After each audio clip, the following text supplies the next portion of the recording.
Hello, ladies and gentlemen. I'm Teo, as you may have surmised by now. And what happened last time? Oh yeah, last time we solved the most important mystery of the game, which is what the hell's Yu's name. I've forgotten it already, but I'm pretty sure we solved it. So, we accomplished something.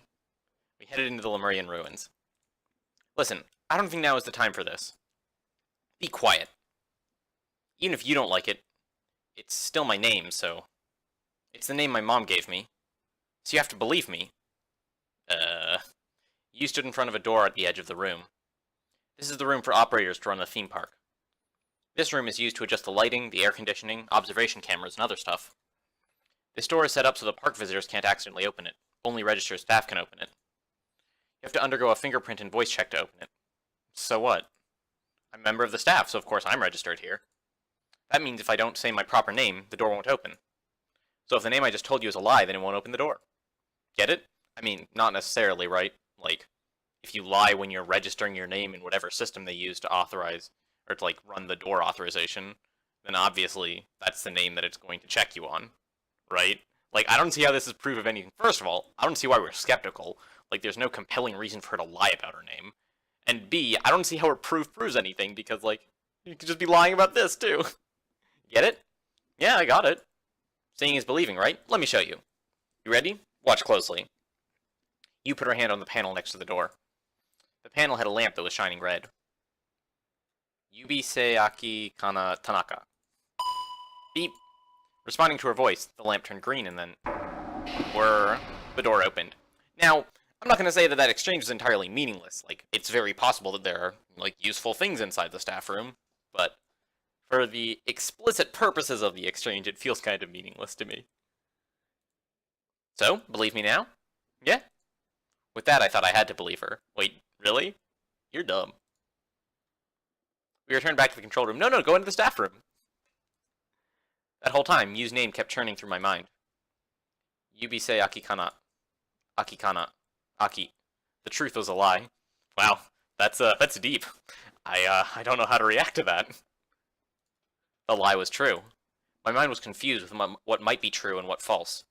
But I thought that if a name had autumn or Aki in it, then there might as well be one with spring or Haru in it. Haru, rather.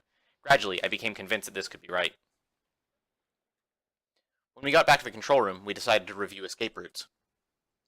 But we didn't really think we could come up with anything new. Uh-oh. That beeping does not sound like a good noise. Oh! What's that exclamation mean? Could it be? Could this be a message from the outside? Oh, is it Morse code or something? I don't know Morse code, unfortunately. What? Suddenly, the monitor displayed an image. It was a shaky video mixed with static. When the screen finally settled down, it showed the face of a girl that I did not recognize. Mother! Was she Yu's mother? No. You're not, are you? You're not really my mother, are you? That's right. I'm not your mother. What? You're terrible. How could you lie to me all this time? I can't talk about that yet. Why not? You've deceived me all along, and you even want to hide the truth now? I never deceived you. I may not be able to call myself your mother. But you're really my child. That doesn't make any sense. You were born of my body. Then how does... What? Wait, is this the original one then? Is this the one that, died 15 years ago? So you can't call her mother because she wasn't there when she was growing up, but she came out of her body? I was expecting this, video to give me answers, not more bloody questions. Don't lie to me! I'm sorry, After you come up here, I'll tell you. Here? Where's here? Where are you? I'm in Insel Null, the floating island. Huh? What are you talking about? What are you... The woman vanished from the screen. No, don't go away! We need you! You have information! Then a man appeared. We're about to start operating the high-pressure gas input fan from the floating island. It'll remove the water from the emergency stairs near the central area and the emergency corridor connected to them. Estimated time of completion is 9:30 p.m., 3 hours from now. When the water is cleared, we want you to climb the emergency stairs to the surface island. Please remain where you are until then. Who are you? I mean, he's gonna say that he's your dad, right? I'll explain everything once you're up here. it's not the kind of thing we should talk about via a display. But there's one thing I want you to know. Your mother loves you more than anything. Please don't forget that. Eventually, the others straggled into the control room. Takeshi, Zera, Tsugumi, and Sora. I told them about the message we had just had. The others couldn't hide their surprise. It was such sudden, unexpected good news. Some of them even thought it might be a trap. Of course, that was what I thought at first, too. I mean, you don't need a trap, right? Like, why would you set a trap in this situation when they're all gonna drown in a couple hours anyways, right? Like, again, motive's not really there. Like, it's possible that there is a motive involved in tricking these people in some capacity, but you have to dig pretty deep for it, right?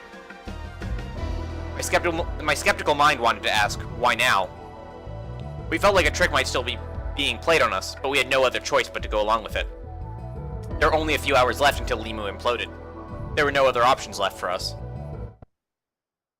We moved to the conference room and waited for the time that the water would be cleared. The six of us said hardly anything. Everyone just stared off in space, waiting impatiently for time to pass. Now, it is possible that the facility that we're in right now isn't actually Limu, right? There's nothing sort of undeniable that proves that we're in Limu, so we might have gotten moved during the interim. Like, this might be all some sort of big, weird experiment or something. Again, I don't want to spoil, like, other works, but I can definitely think of another visual novel, like multiple other visual novels, where the cast thought they were in one location, and it turned out that they'd been, like, misled the entire time and were in a completely different location. So this wouldn't be the first visual novel to pull off the twist.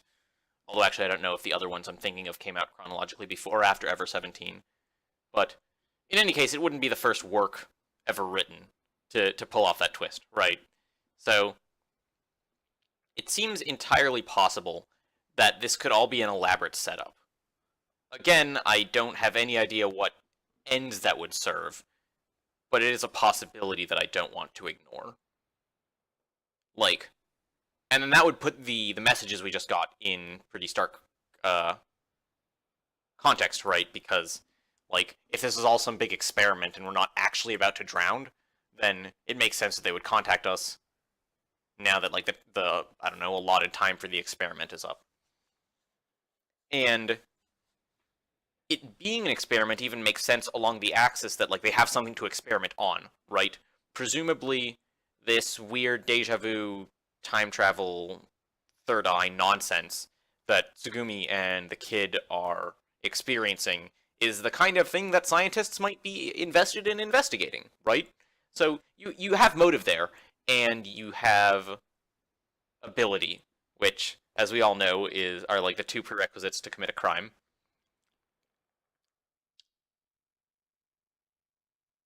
I don't know, though. It feels like, on one hand, like, all of the weird stuff can sort of be explained as it's important to the experiment in some capacity.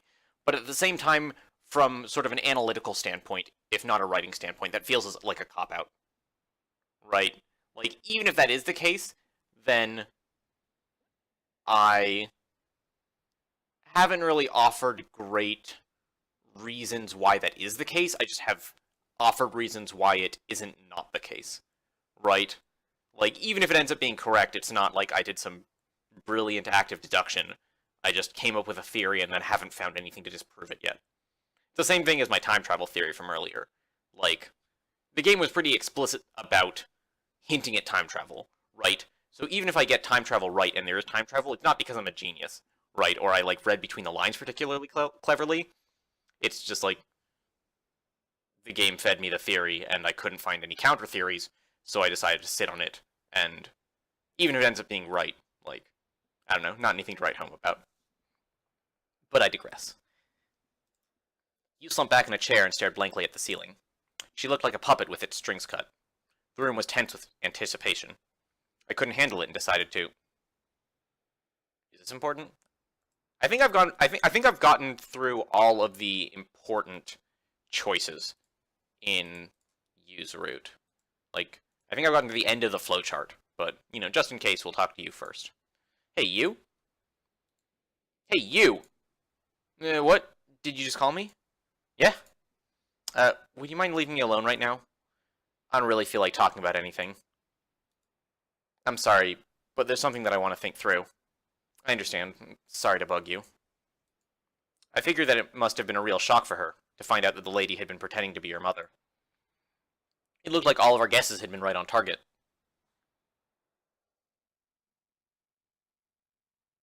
Finally, the appointed time arrived. We climbed to the second floor and stood at the emergency corridor. Then, we began walking to the central core. Finally, we reached a dead end. The watertight door was shut from there because the area had been filled with seawater before. Hello? The door swung open. Hey! The water was gone. The corridor was dry and we continued heading toward the center. Sarah, Takeshi, and Tsugumi walked ahead.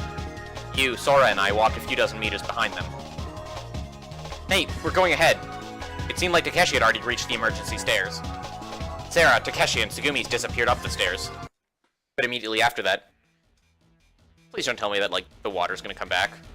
Oh no. This is bad. Water is flooding in. Damn it. I hate it when I'm right. Sector 3, the partition on the emergency corridor is collapsing. Water's rushing in 103 feet ahead.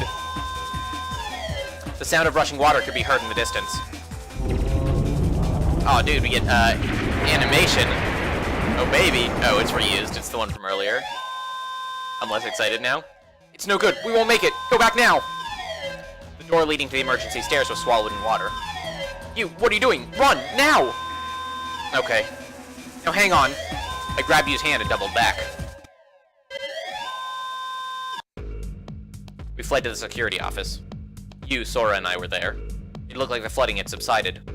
According to Sora, there were only a few dry areas left in the complex. A message came from outside. The other three are fine. Are you alright? Yeah, I think so. That flooding was apparently a miscalculation on our part. Yeah, no shit, Captain. I don't think we got the partition strength wrong. So, we don't know what caused it. The terrorist.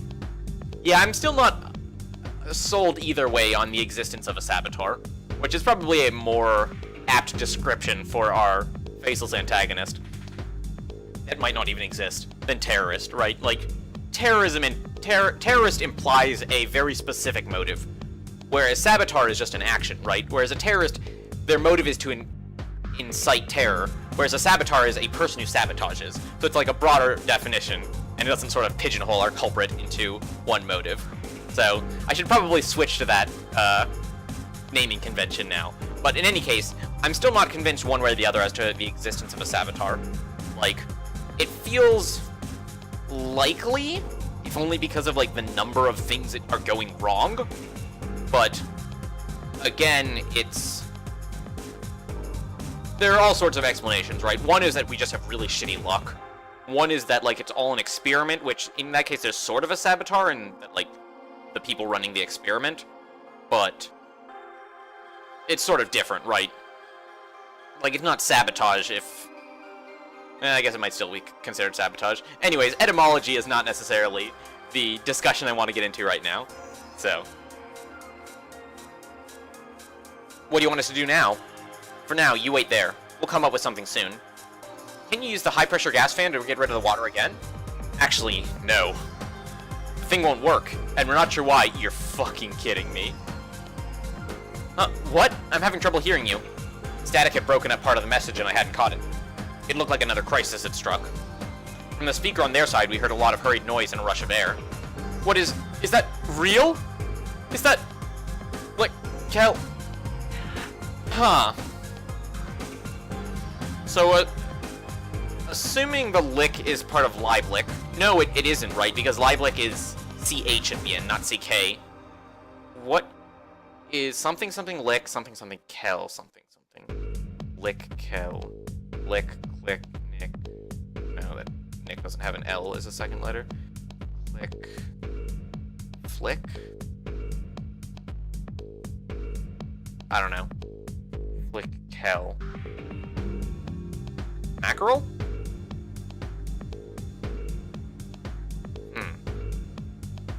Like, am I supposed to be able to solve this? Like, I'm probably not, right? Like, I'm probably not supposed to make sense of this. But, like, what is he so surprised about? that, like, such and such exists. Is he surprised about the existence of something, or the, like, action of something? No, he's surprised about the existence of something, right? He's... is that real? So how do you parse that? Like, on one hand, it could be something, like, beyond the natural is going on, like, I don't know, aliens or something. Something supernatural, something beyond what common sense would have you believe exists, right? Could be, I don't know, a giant squid. On the other hand, it could just be something unexpected, right? Like somebody pulled a gun on him, right? And he's asking if the gun is real. So, I don't think I can sort of pull that much information from that line, because it could go one of at least two ways. Blickwinkle is here. Oh, well, there we go. Man, I spent all that time, like a solid 30 seconds, trying to come up with what Lick-Kel was, like, portions of. And I even got Blick, I think. I think that was one of the phenomes I tried. And then the next line he just tells me. God damn it. It was like 30 seconds of my life I'm never getting back. Blickwinkle. Who's Blickwinkle? The previous line used it, right? Not like he or she. But I guess it could still be referring to, like, I don't know, a gun or a knife or something. Who's Blickwinkle? And then the communications were cut off. Sora? With a solemn look, Sora shook her head. Damn it, we were almost there. Why this? Why'd this happen to us? I punched the console. I don't get any of this. What is that? Blickwinkle. Hey, Sora, what does this mean? Sora shook her head again. I sighed and sat down in a chair. Uslat slumped in the chair next to me. I looked at the monitor. It sounds like a proper noun, right? It displayed the life reading for the complex. 3? Don't tell me 3. That's a rude number. I don't like the number 3, because it implies there's somebody else in the complex, right? Like, somebody else is still down here. Because there's Kid, and there's you, and Sora doesn't count. Life readings, 3. Huh? 3? I wondered why. Only you, Sarah, and I were left in Limu.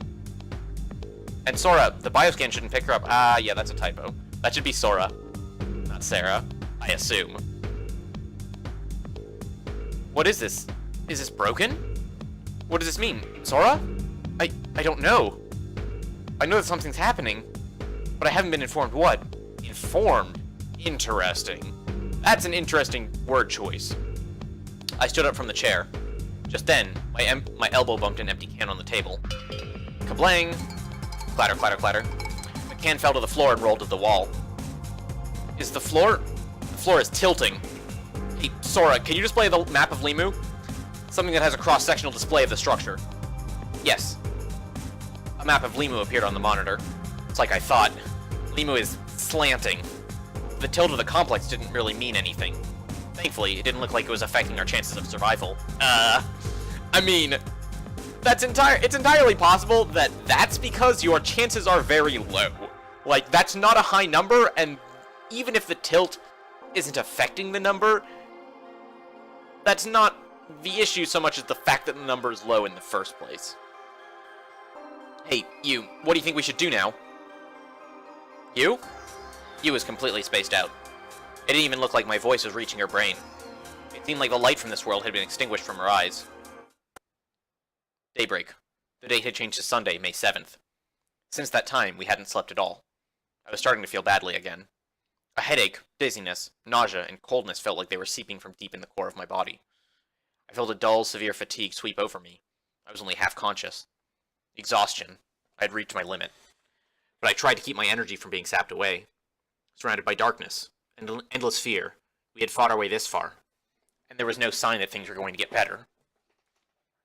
Communication lines with the outside were still down, and we'd yet to find a clue leading to a possible escape. You remained distant and spacey. Our optimistic leader that had helped us through the times of distress was nowhere to be seen. Someone had to save her. But who? Of course, it was up to me. At this point, I was the only person who could help her. Yet still... Promise? Yeah, I promise. The memory of that pledge remained stark in my mind. Sora? Yes, what can I do for you? I'm sorry to ask, but could you leave me alone with you for a second? Certainly. When we're done, I'll call you. Okay. I'm really sorry. Please, don't worry about it. Thanks. Sora vanished. All traces of her completely disappeared. Sora, who had no dimensional limits, had removed herself from our field of vision. Now then, before continuing, I went to set the coffee machine to make fresh coffee. You're drinking coffee, right? Ignoring her lack of response, I set it to prepare 2 cups. Then I sat down beside her. About your mother, I don't know what to say, but don't you think it's important to talk things over with her? We can't, right? Like, the comms are down. There may have been some reason why she did what she did. Look, she did say she'd explain everything once you're back on the floating island. So, how dare you say that, like you know how this feels? There's nothing left for me to say to her. Besides, it doesn't matter anymore. I don't care what happens. Look, we still gotta find a way to escape this place, somehow. Yeah, why? Because I made you a promise. How are you gonna keep it? You have some great plan to get us out of here? Well, that's, what I want to figure out. Real reliable there, dude. I bet. Look, we have to survive. Over the last 7 days, I've learned so much from you. In so many ways I can't even begin to count. But out of everything I've learned from you, the most important thing is how to live. You have to live life to the fullest. That's what you've taught me. So I want to put that lesson into practice. I want to live to the fullest to the end. It was a heartfelt plea. Listen, kid. Yeah? What does it mean to live, anyway? Well, living means to learn and to know, I think. A child is born in innocence, gains knowledge through the years, only to forget it all when it is old, dies. Over the previous 7 days, my life had been filled with things that I had learned. From amnesia and emptiness, my life began. But looking back over the last 7 days, there was one more thing. I also think that to live also means to lose something. They say nothing ventured, nothing gained, but to gain something, you must lose something. Like me losing the past by losing my memory. Even though I had lost much, I had also gained. To learn? To lose something? So you're saying that we live only to get hurt? Maybe. I don't know. Well, if living means to be hurt, then I've had enough. I've had more than my share of hurt, and I've had enough of life, so... Hey, wait a second! What are you trying to say, you? You're not saying you want to die. That's grim. You can't be serious. What the hell's that all about? I can't believe you're saying that. It's not like you at all. What happened to the you a little while ago, who was so ready to get out of here? What happened to that you? Come on, what gives? What came over you all of a sudden? Why do you think you were born anyway? Stop it. Would you stop with the stupid 2-bit sermon? No, it's you who's talking stupid. All this selfish crap as if your life belongs to you. It's not what I was thinking. I don't think that. It's just... all this time, the mother who I thought brought me into this world, she's gone. But that other lady said she was your real mother. Well, she's obviously lying. How do you know? Because she's been lying to me from the start. Don't you think that's a little pointless right now? You do understand, don't you? That until you hear her side of the story, you can't go jumping to conclusions. I think you should live the best life you can, for all the people around you who care about you. For your mother, and for Sarah and Takeshi as well. And for me. For you. I've said it before, but there's so much that I've learned from you. I'm so very grateful to you. Really. You're a friend, a guardian, a teacher, and... I walked back to the coffee machine and poured 2 cups of coffee. You said earlier that you've already lived enough, right? But I don't think it's enough. Because I think there's still stuff you need to learn. You mean about my mother? That's one thing, yeah? By the way, how much sugar do you take? Not listening, I added 2 spoonfuls. I was thinking, don't you think sugar in coffee reminds you of something? Does it? Something that life depends on. But it doesn't, right? You can drink coffee black. Huh? You have any idea? I guess not. See, that's 2 things. Things you don't know that you should learn. It makes you want to know, doesn't it? A little, I guess. Well, if we get out of here alive, I'll tell you what it is. I added milk and sugar and carried the 2 cups over. There you go. Thanks. You took the cup and silently sipped from it. How does it taste? Were my feelings finally getting across to her? It's very sweet. She had a clear, gentle smile, like the sun shining just after a rain. I called Sora back into the room. All survivors remaining inside the park were now present. The 3 of us began to discuss new strategies. The walls of Lima would only hold 2 more hours at most. Wait, that's not even true, though! You said all survivors remaining inside the park were now present, but they're not, right? We've established from the monitor there are 3 life readings, so there is another survivor that is not present. Probably, unless they're invisible, which is possible. The walls of Lima would only hold 2 more hours at most. Our last possible escape route had just been shut off, filling with floodwater just a few hours earlier. All hope of communicating with the outside was gone. The situation had become so desperate that I could no longer expect you or Sora to find an escape route. Isn't there anything we can do? You lifted the coffee cup to her lips as she spoke. Her cup now contained only black coffee. She had refilled it herself. Watching her drink, I went to take a sip from my own cup, but I found it empty. To pour myself more, I walked back to the coffee machine. The machine was an interesting contraption with a lower chamber containing boiling water heated from an alcohol lamp. The steam from the boiling water was siphoned into an upper chamber through a central pipe. Siphon. Siphon. Siphon. I got it! Sora, can you show me the cross-sectional diagram again? What's this perpendicular line coming straight down from the floating island? It's an emergency stairwell. This area wasn't dry earlier. No, but I was able to drain it yesterday, so... When the flooding started, the watertight doors in the emergency stairwell automatically closed. Therefore, the emergency stairs didn't allow water in after it had finished draining. It was thanks to the safety doors closing automatically that Takeshi, Sarah, and Tsugumi survived. How far is it from this room to the emergency stairwell? Approximately 240 feet. Really? 240 feet, huh? I just want to confirm this, but if you were to climb those emergency stairs, you could escape to the floating island, right? That's correct. And the safety doors to the emergency stairwell can be opened manually.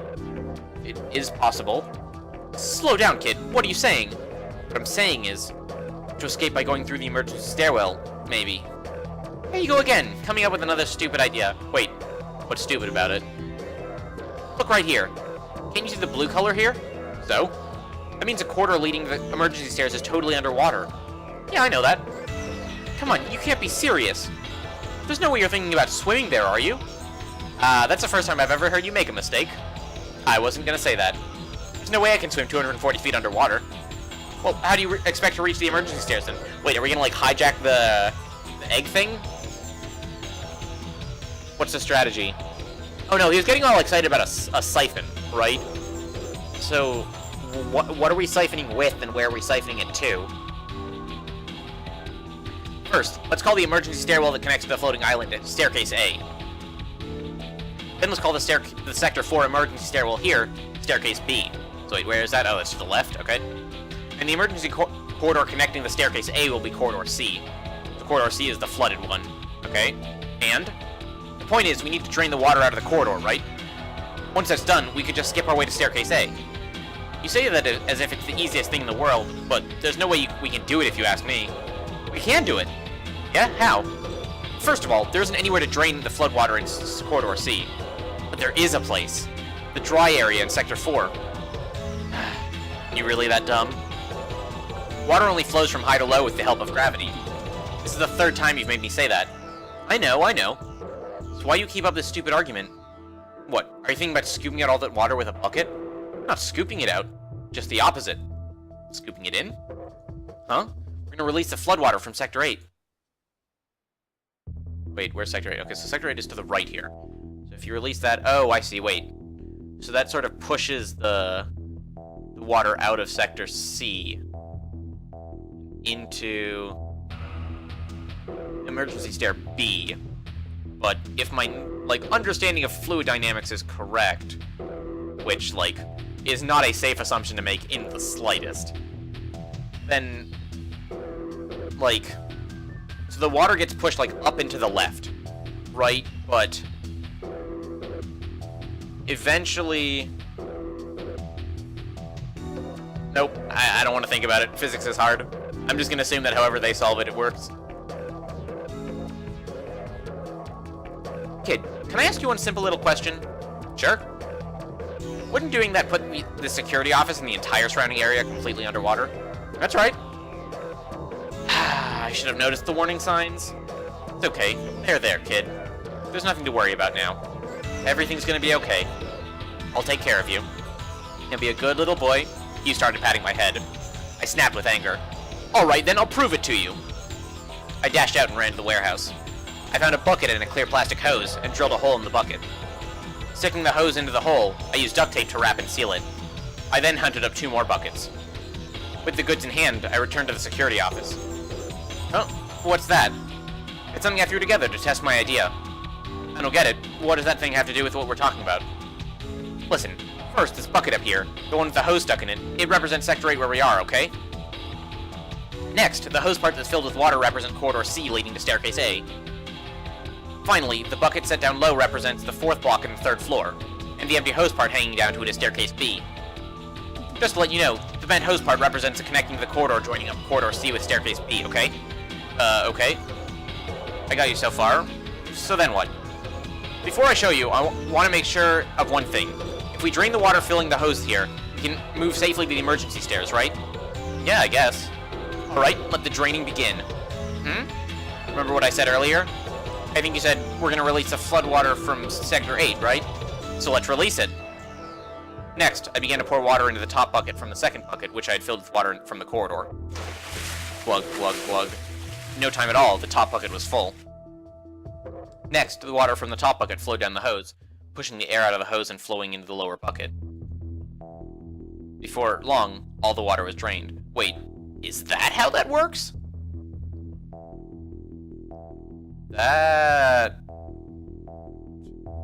Is that how that works? Never mind, I just said I wasn't going to think about it. I was going to assume that their understanding of physics was better than mine, and I was going to go along with it. So, we'll say it works. Whether or not it actually works. I mean, it probably actually works. Physics is not my strong suit, in any sense of the word. Except for a negligible amount left in the hose, all the water from the top bucket drained completely to the lower bucket. And that's how it works. This is how a siphon works. Okay, let's prove this one more time by looking at the map.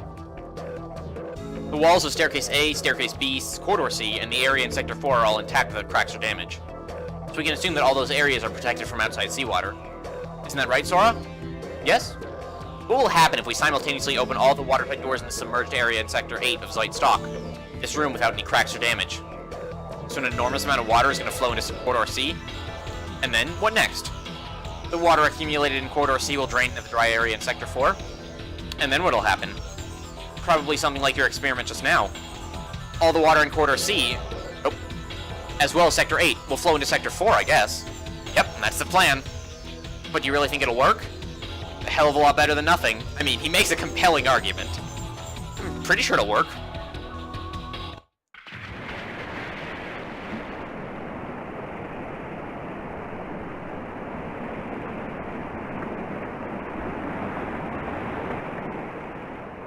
Alright, we got water sounds.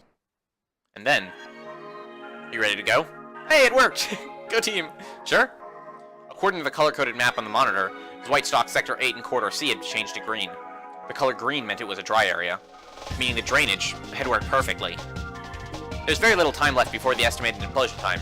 You must hurry. Yeah, we know. Well, be careful. Huh? What about you, Sora? You're not coming? I mean, she's a hologram. I think I've been over this, like, multiple times. I think I've complained about this before. But they keep seeming to, like, forget. Right? They're like, oh, we need to make sure that she doesn't drown. But it doesn't matter if she drowns. She's a hologram. She doesn't, like, exist in the contemporary sense in the space that you perceive her in. Like, you can't destroy her that way. She's under no actual danger. Listen, kid. Sora, she can't leave Limu. Yeah, that too. Like, there aren't the lasers pointing at your eye outside of Limu, right? For obvious reasons. Like, it's the outside world, right? No matter how powerful Lieblich Pharmaceutical is or how rich they are, they don't have the money to install, like, laser eye things across the entire Earth. That would be sweet, but it's not at all practical. What? Have you forgotten? I'm an RSD-generated image. I'm just a computer program. I'm not able to join you. I wanted to say goodbye and wish you the best of luck. Sora, every encounter must have a parting. And even if I accompanied you as far as the floating island, we would eventually have to say goodbye there. In my case, the parting comes a little earlier than with everyone else. But, kid, think about it like this. You go to visit a friend's house. When it's time to leave, the friend may see you to the door, but the friend can't accompany you home, right? This place, Limu, is my home. We'll meet again, won't we? Yes. I'm here, and I'm also elsewhere at the same time. Even if the me here disappears, the me there will still go on existing. Don't talk about disappearing. It's merely an example, you see. Don't worry, I'm sure that yourself, you, and I will meet again. And it may be sooner than you think. That's ominous. Do you promise? Yes. It's a promise, then. Yes, it's a promise. Looking over Sora's shoulder at the monitor, I could see the number of life readings displayed there. Is it 2? No, it's still 3. There's still somebody in... I'm so confused! Give me answers! I want answers! Or at least more hints! You and I opened the security room doors and exited into the corridor, giving a wave to the smiling Sora as she saw us off. We climbed the stairs to the emergency corridor. When we walked down corridor C, which is no longer flooded. Hey, I was just thinking, but what about? Surely Sora isn't planning to take responsibility for the accident by dying here. Don't be stupid. Sora doesn't plan to sacrifice herself. Sora, you know, is different from us, yet I don't know why the characters have such a difficult time wrapping their heads around it. Like, I guess I'm not really in a position to talk because I haven't had the experience of interacting with an AI that, like, passes the Turing test, essentially. But, like, it feels like the differences in capacity for existence between the rest of the cast and Sora should be fairly intuitive. But I think that's enough ranting on that point for now. Although I'm doing Sora's route next, so maybe I can rant some more then. No, wait, Sora's not... I don't mean it that way, Anyway, what you're worried about isn't gonna happen to her. How can you be so sure? Maybe that's the way Livelock programmed her. Here we go again. Listen, this is what I heard from Mayo, but... Before, when she was hacking the source data, Mayo said she rewrote one line of code. In Sora's programming, there's a priority list of preferential actions. Mayo rewrote one of those. What was that? She must protect above all else, herself. She must value herself most. At last we arrived at the door leading to the emergency stairs. See, now, I'm a soulless, pragmatic motherfucker, so I would have put that second above, like, ensuring the safety of the other 5. But, you know, you do you, Mayo, you do you. At last we arrived at the door leading to the emergency stairs. Alright, I'm gonna open it. Okay. You put her hand on the door's handle. Come on, help me turn it. Oh, right. Together we gripped the handle. It was then that it happened. Don't happen! I don't want things to happen. I want us to open the door, and to get out, onto the surface, and then go home and laugh about it afterwards. Like it was some funny joke. I don't want something to happen. I don't even know it's happened yet, but I'm already upset that something's happening. Clang. A sudden metallic sound resonated behind us. I'm deeply concerned. I turned around quickly. Ah! At the end of the corridor stood the girl. Our eyes met. And then a name flashed in my mind, as clear as a bell. Coco! Huh? Coco. Who's Coco? Oh, I've been referring to her by Coco all this time. I guess I wasn't supposed to know that was her name. Oops! I mean, it's not like it's actually a spoiler, right? But... Oops. My bad. Like, that is one of the downsides of using the flowchart to make sure I can actually get to the end of the bloody game, is there are some minor, like super minor spoilers, one of them being Coco's name. Another being the fact that Takeshi is probably not actually the antagonist, which was one of my theories in a couple of the earlier videos, if you remember. Like, I was under the theory that Takeshi was the antagonist, and then as soon as I looked at the flowchart, I stopped believing that theory real quick, because it turns out half the routes are from Takeshi's point of view. And while the whole, like, villain-protagonist thing would have been cool, it's not really the direction I see this game going. Again, I'm still perfectly willing to have myself proven wrong, but... Turning on her heels, Coco ran off in the other direction. I turned to chase after her, but you grabbed my arm, holding me back. Come on, let's go! There's still someone here! We can't just leave her here! You're just imagining things, forget about it! The walls began to creak and groan. Here and there, water began to leak in. Coco! Kid, stop! Tearing myself away from you's grasp, I ran after the girl. You came dashing after me. Through the voice alternator came Sora's warning voice. The pressure on the partitions has increased beyond their limit. You must return quickly. No way. How long? How much longer will they hold? 10 to 15 minutes. There's no way to be sure. The wall could collapse at any minute. For one instant, I saw the back of the girl. She continued to running down the corridor. With all my strength, I burst after her. The main building lights flickered and went out, but were replaced by dim emergency lights. With the help of the pale lights, I kept up chase. I bounded down the emergency staircase, and burst out into normal corridor. I ran and ran with all my power. I ran to the end of the narrow corridor, in front of a small... Oh, shit! That's the Heimel door! That's the door to floor 4, baby! It was there that I caught up to her. She stood with her back to the door. I'd caught her. Come on, we're going together. The girl shook her head. Inching forward, I pressed close to her. But to my surprise... Huh? After a moment, the girl, as if being absorbed into the door, disappeared. Out of breath, you closed in on me. Again. A hologram. I don't know why Kid is having such difficulty wrapping his mind around the difference between flesh and blood people and hologram people. Like, the fact that there is also probably a real Coco wandering around somewhere doesn't change the fact that, like, hologram. So, hologram. Like, I don't know, man. I don't know. I said I was done ranting about it, so I'm gonna be done ranting about it for real this time, but... Phew. Finally caught up with you. And? What about the girl or whatever? I stood there as if in a trance. Coming back to myself, I tried to open the door to Heimel, but the door wouldn't budge. Sora, open the door! That's impossible. The door's out of my jurisdiction. I pounded on the door. Coco! From the surface of the walls, water began to gush in. Less than 5 minutes left. They won't hold much longer. Emergency warning. All patrons in the park, and all staff, are advised to evacuate immediately. 5 minutes, till implosion. The announcement repeated itself in German, French, and Japanese. Damn it! Open up! Open the door! Boom, boom, boom. I struck with my fists. Open up! Listen, kid, you gotta snap out of it. Wake up! I pounded fiercely against the door again with my clenched fists. But no matter how hard I tried, it was in vain.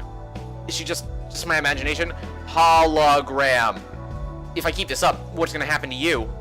I thought that you would die if I don't do something. Kid? I'm so sorry. You...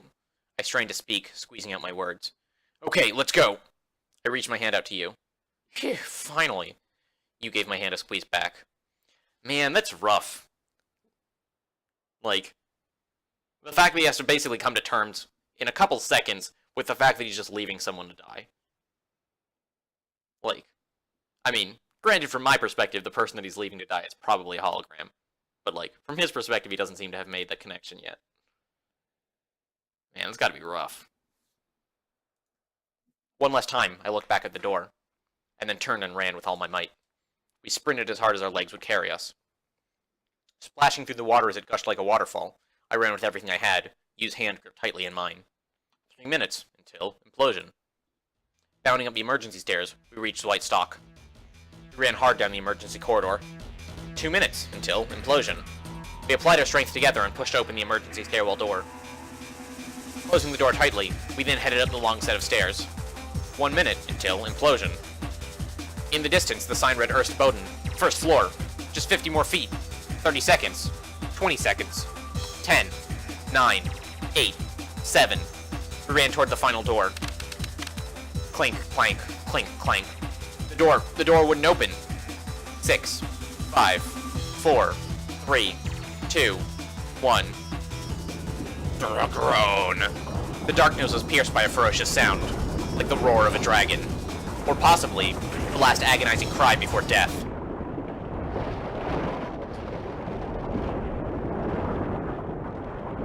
Hello? Are we dead? Are we not dead? Is the door gonna open?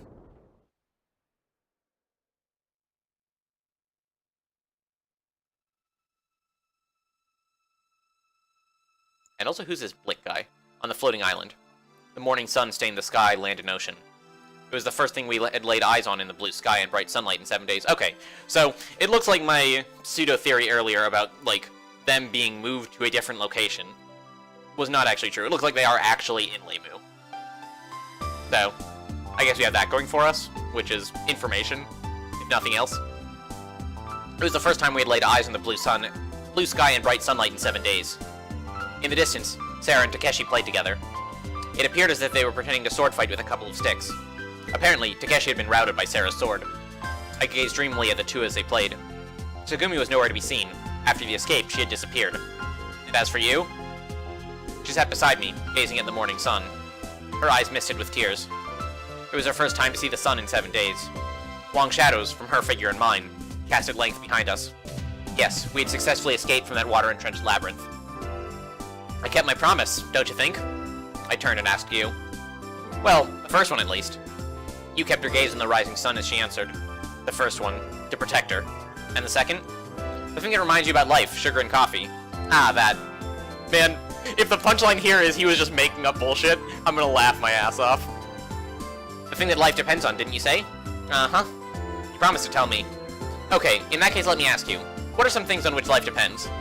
Water, air, food, housing, clothing, money... Okay, what else? Knowledge, maybe? Well, I guess there's that, too. Humans can't live forever in innocence, right? Or, humans can't live together... Humans can't live forever in innocence, though. Alright, we did it. We said the sentence. To live comfortably, humans also need certain impurities, things that are granted by knowledge. I guess you could compare those things with the milk you put in coffee. That's reaching real deep. But there's one more thing. Like the sugar in coffee, we need one more thing. What could it be? How does sugar taste? Sweet. It's a wonderful taste, right? So humans can never live entirely alone. Still don't get it? People can only know sweetness when they join together. Love. Oh god. That's, insufferably sappy. You then squeezed my right hand, and I pulled her close to me. You buried your face in my chest. From Yu's long hair I could smell her fragrance. The fragrance of sunlight. It is sweet, isn't it? The sun, my sun, which was clear and fresh, glowing with brilliance. Tinged with sweetness, the smell of spring enveloped us completely.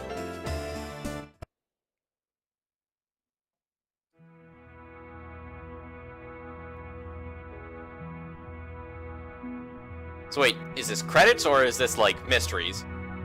This animation here.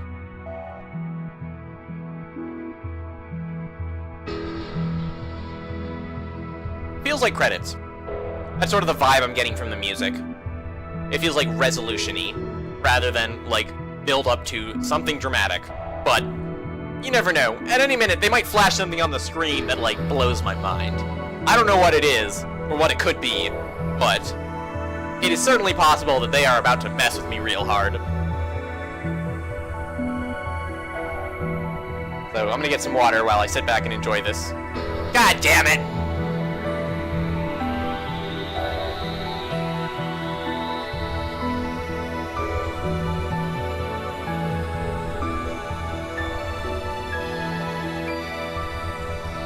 I swear to God, Coco, you can't do this to me.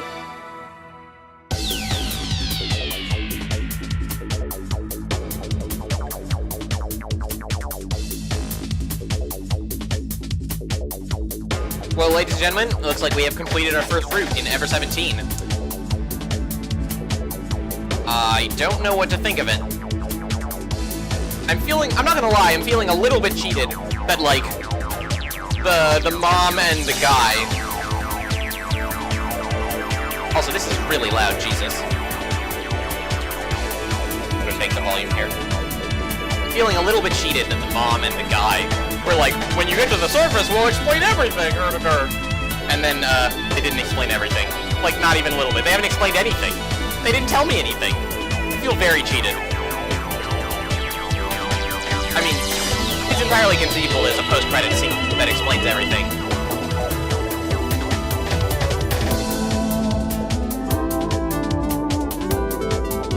But, like, goddamn. The bait and switch.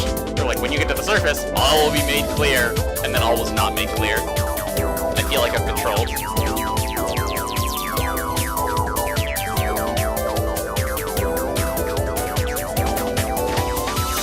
Also, I have no idea what a good volume for this is right now, so if you either can't hear it or it's drowning me out, apologies.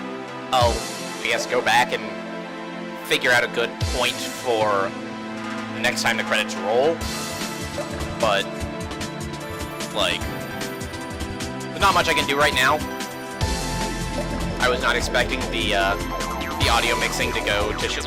I think what happened was that, or like what I hypothesized as the cause here is the credits maybe don't accept my audio settings, because I definitely turned the audio settings down to 1 because that was sort of, it gave me a good volume that I could still hear the sound, and I could still talk, and the videos wouldn't have the sound drowning me out. But you could still hear the sound in the background.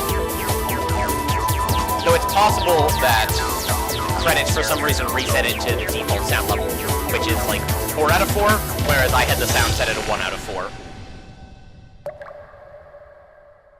So maybe that's what happened. I don't know. So I'm going to turn the volume back up to where it was before. Because presumably... I don't know. I don't want to presume things. Alright, we saw Flash. We post-credits. 2 years later. Okay, so... I think somebody told me that I should wait until after I see the true end to read the epilogues. So I'm actually going to save and close the video here. Thank you all for watching.